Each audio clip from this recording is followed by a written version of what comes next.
नमस्कार साथियों, मैं हूं संदीप राज मिश्रा बरेली से। आज मेरे मित्र धर्मेंद्र जी ने मुझे एक प्रश्न दिया कि हमें प्रकृति का संग साथ कैसे करना चाहिए, प्रकृति का संरक्षण कैसे करें, प्रकृति के साथ कैसे समन्वय बनाएं, प्रकृति के साथ सामंजस्य कैसे बिठाएं, प्रकृति को कैसे हम अपना मित्र समझें, कैसे प्रकृति की रक्षा करें।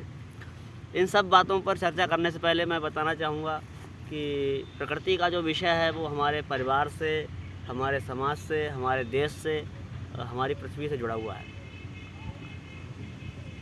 ऐसा शायद ही कोई जीवधारी होगा जिसका प्रकृति से जुड़ाव ना हो, चाहे वह हमारे घर का कोई भी कोना हो, चाहे वह हमारे घर से बाहर का समाज में कोई हिस्सा हो। हर जगह प्रकृति है, हर जगह प्रकृति का हमारे समाज में ज़रूरत है। तो मैं शुरू करना चाहूँगा। आज के दौर में हम इस तकनीकी संसार में इतने अंधे हो गए हैं कि हम इस प्रकृति की मांग को भूलते जा रहे हैं। जैसे कि हम सबसे पहले शुरुआत करते हैं पानी की, तो हम पानी की इतनी बर्बादी करते हैं, आवश्यकता से अधिक दोहन करते हैं धरती से पानी का। और हम देखते हैं कि कुछ देशों में पानी की किल्लतें हो रही हैं और पेड़ों को हम काट रहे हैं, जबकि नए पेड़ों के लिए हम पौधारोपण नहीं कर रहे हैं। और हम धरती से फसलों को जो है क्या बोलते हैं, फसल चक्र से ना करके मनमाने तरीके से फसलें कर रहे हैं। और पहाड़ों को जो है क्या बोलते हैं, हम प्लास्टिक, जब पर्वतारोहण करने जाते हैं तो प्लास्टिक वहाँ डाल देते हैं, इधर उधर खा पी करके जो है कचरा कर देते हैं, वायु प्रदूषण करते हैं, गाड़ियाँ अंधाधुंध हो रही हैं समाज में, हम लोग तरह तरह से ध्वनि प्रदूषण कर रहे हैं। कहीं ना कहीं हम हर तरह से पूरे क्षेत्र में, पूरे पृथ्वी पर ऐसे काम कर रहे हैं जिससे प्रकृति को नुकसान हो रहा है। हम अत्यधिक तेज़ आवाज़ में संगीत, म्यूजिक, डीजे सिस्टम बजाते हैं जिससे दूसरों को तकलीफ़ होती है, वो भी एक तरीके का प्रकृति के साथ खिलवाड़ ही है। और हम मिट्टी की कटान मतलब करते हैं, खेतों से मिट्टी उठाते हैं और इधर उधर ले जाते हैं, तो इससे भी एक तरह से प्रकृति का खिलवाड़ ही है। कहीं ना कहीं हम सब ने स्टील का एक जंगल बना दिया, कंक्रीट का जंगल बना दिया। इस पृथ्वी को हमने कंक्रीट का जंगल बना दिया है। और आने वाले समय में देखना हर ओर यही होंगे। एक बहुत अच्छे विद्वान व्यक्ति हैं, मुझे उनका नाम याद नहीं आ रहा है, लेकिन मैंने उनकी किताब में पढ़ा था कि हर ओर होंगे कंक्रीट के जंगल, कंक्रीट के जानवर, कंक्रीट के पेड़, कंक्रीट के मनुष्य होंगे।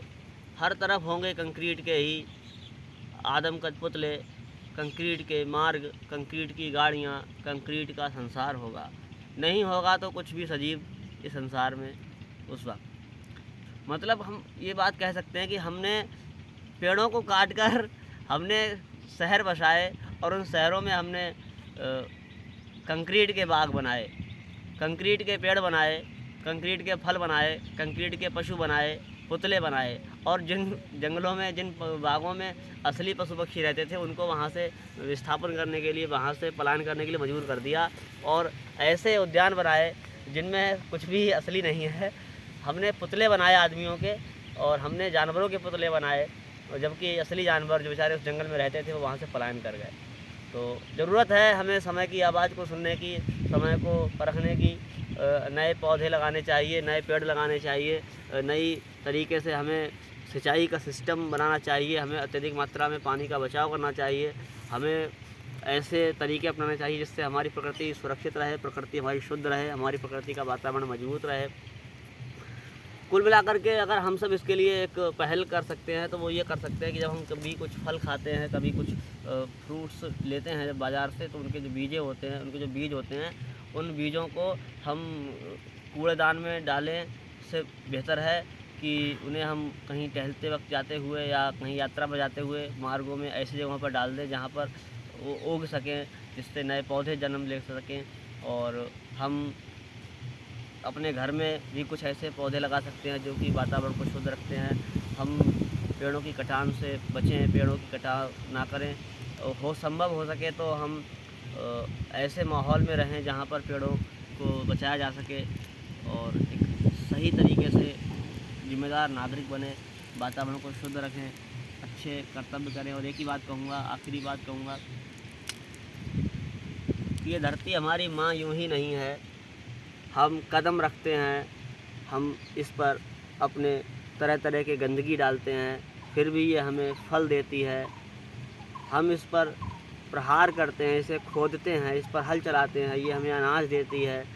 हम इसको चीरते हैं, इसके सीने में जो है छेद करते हैं, ये हमें जल देती है, और हम फिर भी इसकी कदर नहीं करते हैं। तो कहीं ना कहीं हम एक महापापी हैं। हमें इसकी लाज रखनी चाहिए, हमें इसका सम्मान करना चाहिए। निश्चित ही इसलिए कहा गया है, ये धरती हमारी माँ है।